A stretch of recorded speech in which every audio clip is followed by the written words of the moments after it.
Міржақып 1909 жылы кәдімгі әйгілі болған жұртқа Оян қазақ кітабын шығарды. Ол Оян қазақ дүниеге келгенде, ол үлкен қауымға, үлкен ел ішіне әсерін зор көрсетті.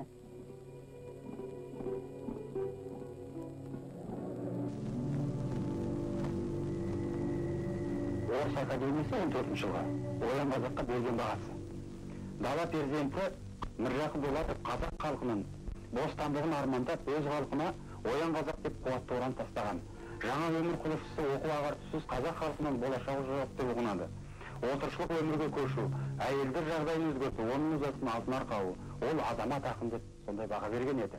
Ол кездегі империяда отырған академиктер орыстардың.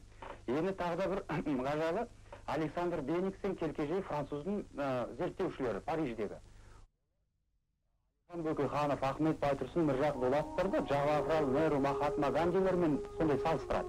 Олардың бүкіл Орта Азия топырағында ұлы қайраткерлер ретінде санайды.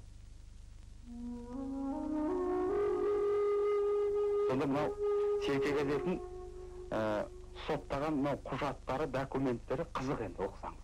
Сонда жаңағы Оян қазаққа байланысты. Содан олардың авторын білді, Міржақып екенін.